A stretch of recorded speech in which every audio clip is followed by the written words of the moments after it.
We've been doing this for almost 30 years, and we've developed an amazing infrastructure in that time to where men and women can meet in a very safe, sane environment. I'm sure many of you may have seen in the news about some of the issues that people that have been using the dating apps, and the Tinders of the world, those kind of sites.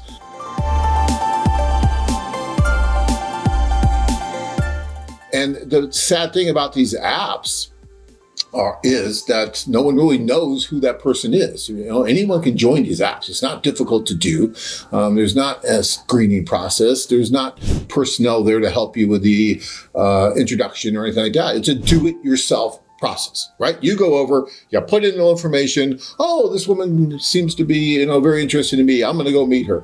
And a lot of this is being fueled by the recent movement of what's called passport bros. I'm sure many of you are familiar with that as well. So we're getting more and more people that are traveling over and using more of the do-it-yourself because, well, I'll just go over and I'll meet these people and no problem, easy peasy. Well, it's really not that easy, and you really do need to be careful about it because, yes, it's wonderful that with this new movement of passport bros, you discovered that there's a whole new world out there and that it is possible to meet women from other cultures in other countries and all that.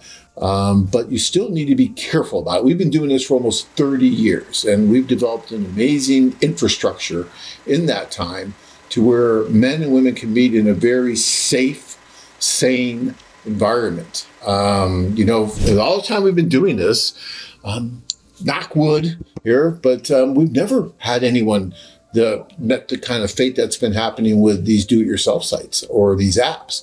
And one of the reasons for that is that when the women join our service, they are going through a process with our offices. They are interfacing with our staff, meeting our staff. Our staff is getting to know them. We're getting government IDs. We are talking with them. We are interviewing them. We are building relationships with them. We are building relationships with them before you have the opportunity to build a relationship with them. That should mean a lot to you if you're worried about, who you're meeting, especially in a foreign country that you may not be really aware of everything going on. But when you go there, you're met by our staff, and we know who you are, and we know who it is you're going to meet, and we facilitate that meeting in person, which is so much safer and so much more effective, by the way, as well, than using a do-it-yourself type app where you're totally on your own. In a foreign country where you don't know anyone and you don't know really who it is on the other end of that app that you might be talking with. You see a photo and you think it's that person, but how do you know it's that person? I mean, is there any kind of screening process that they have to really go through to really prove that they're that person? No, you don't have to upload ID. Some profiles, you can have like check mark, it says profile verified, but all it is, you just sending them your selfie of your face. But if it's a scam account, it's just, again, there's real participate in the scam. It's all you need to take a selfie of yourself. That's all verification process. Again, there is no passport there that they require, nothing else. Just a photo and a selfie that looks relatively like a photo.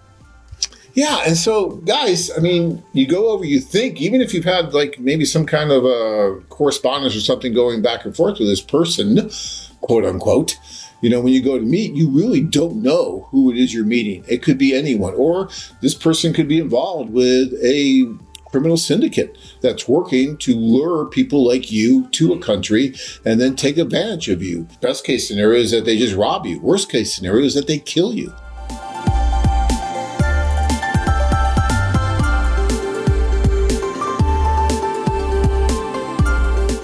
There are safer ways to go about doing it. Look, anything can happen anywhere, even on our site. It's possible that anything could possibly happen. But the probabilities of something happening to you in this vein on our site are so much lower than on a do-it-yourself app, given all of the reasons I just stated. The fact that, we follow government regulations. We follow the IMBRA laws, which is the International Marriage Broker Regulation Act, which we are obliged to follow.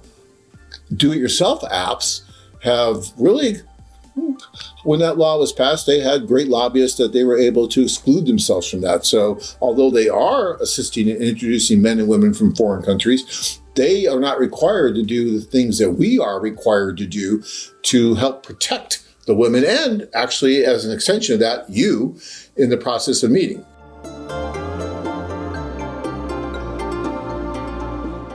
Searching for that one special woman to complete your life?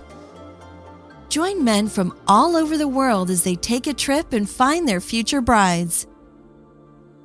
Check out our website at bangkokwomen.com.